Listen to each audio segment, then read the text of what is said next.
Друзья, всем привет! Сегодня буду делать диораму с необычной моделью. Это ZIL-167. Он имеет довольно внушительные размеры и вот так выглядит в сравнении с Ладой Приорой. Откусываю деталь от ледника и устанавливаю ее на свое место. Для склеивания использую специальный клей для ABS пластика. Модель по всем параметрам средненькая, деталей у нее не особо много. Сначала собираю кабину, потом к ходовой части приклеиваю большое количество баков. Далее соединяю две половинки рамы. Следом идут колеса, диски примеряю на свои места и с помощью вот таких маленьких винтиков прикручиваю их к ходовой части. После приклеиваю на диски колпаки.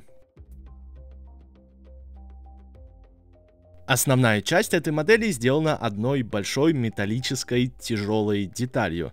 С помощью суперклея приклеиваю на нее ручки, поручни и прочие мелочи.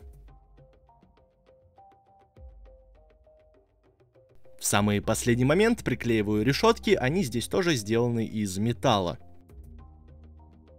Всего у этой модели 3 основные части, пока что не склеиваю их между собой.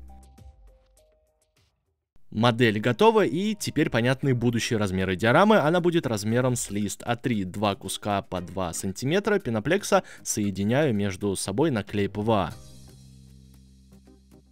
Жидкие обои буду использовать для создания рельефа и предварительно замачиваю их в воде. Маркером на основании сначала проложил дорогу и потом нарисовал большие и маленькие островки. С помощью ножа начинаю это вырезать. Сначала вырезаю и вырываю большие куски. Дальше делаю много маленьких островков и по всему периметру приклеиваю малярную ленту. Гипсовую шпаклевку замешиваю с водой, полученную смесь соединяю с заранее вымоченными жидкими обоями. Все это дело тщательно перемешиваю и добавляю крупные древесные опилки, чтобы текстура была поинтереснее. Не очень аккуратно с помощью кисти полученную смесь наношу на всю поверхность диорамы. Следующим слоем акриловой рельефной пастой выравниваю эту поверхность, чтобы все было красиво. Еще один уже финишный слой акриловой пасты, так как рельеф сделан из пористого материала, он может в себя впитать эпоксидную смолу, которую я буду в последующем заливать. Именно для этого нужно столько много слоев, чтобы все было герметичным. Металлическую часть модели грунтую специальной грунтовкой по металлу темно-серого цвета. Ходовую часть загрунтовал в белый цвет и с помощью малярной ленты заклеил диски, чтобы они не покрасились. И опять же из баллона черным цветом покрываю всю поверхность. А базовый цвет автомобиля будет ярко-оранжевый, но из-за того, что я наношу его на темно-серую грунтовку, он будет немного приглушенным. После покраски, размочив декали в воде, перевожу их на автомобиль. Оставшиеся детали крашу с помощью кисти, это мелочи на кабине, фары, практически все здесь красится в черный, в том числе и колпаки. Дерево делаю из коряги, похожей на дерево, приклеиваю его на ПВА и также несколько пней. Гипсовая шпаклевка, измельченная кора, земля с водой и мелкие опилки. Получается воздушная смесь, и наношу ее верхним слоем, делая как бы такие шапки на кочках.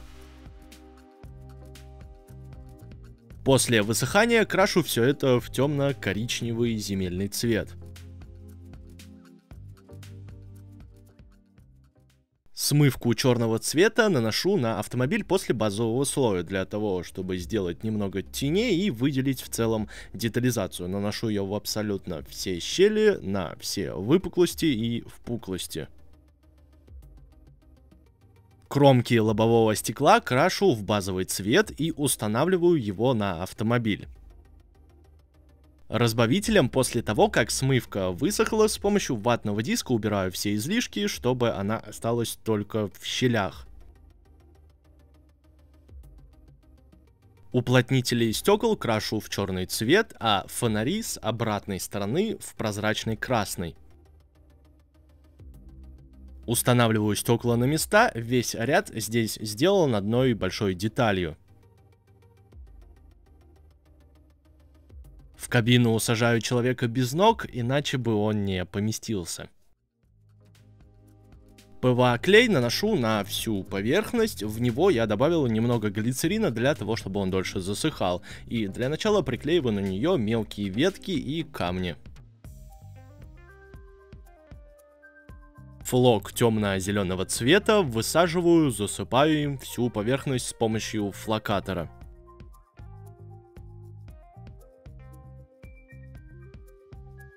На бумагу для выпечки капаю жидко разбавленный клей ПВА и высаживаю на него флок размером 6 мм для того, чтобы сделать кочки. Основной слой травы будет из флока бежевого цвета размером 12 мм. На поверхность полностью на всю высаживаю его вручную вот такими небольшими пучками. Пришлось потратить довольно много времени, но за счет этого все будет смотреться гораздо реалистичнее и интереснее.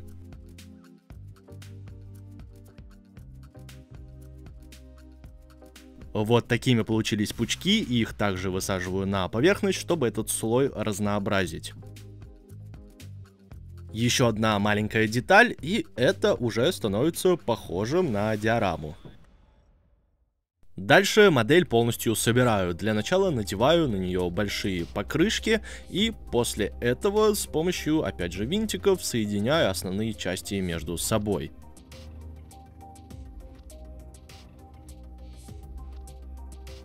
Хромом на спиртовой основе с зеркальным эффектом крашу фары, чтобы они были блестящими и красивыми.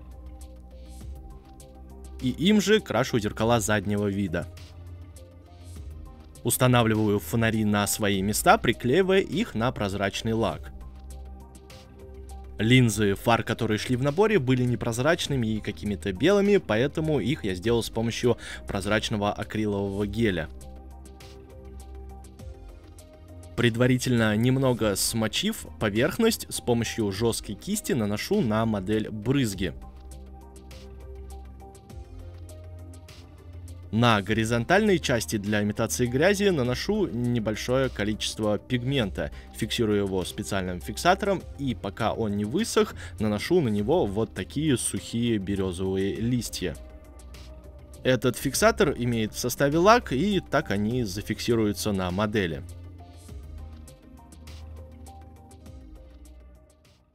Растительность в воде буду делать с помощью натурального мха разных видов. Приклеивать все это буду на прозрачный акриловый гель. Отламываю небольшие кусочки мха и делаю из них вот такие вот кусты. Мох другого вида измельчил и раскидываю его по всей поверхности, а сверху кладу большие ветки. Схема работы рандомная, раскидывая это так, как вот рука ляжет. Высыпаю очень мелкий флок размером 1 мм. Подкрашиваю его в темно-зеленый и загущаю с помощью акрилового геля. И получается вот такой ил, который наношу опять же на дно.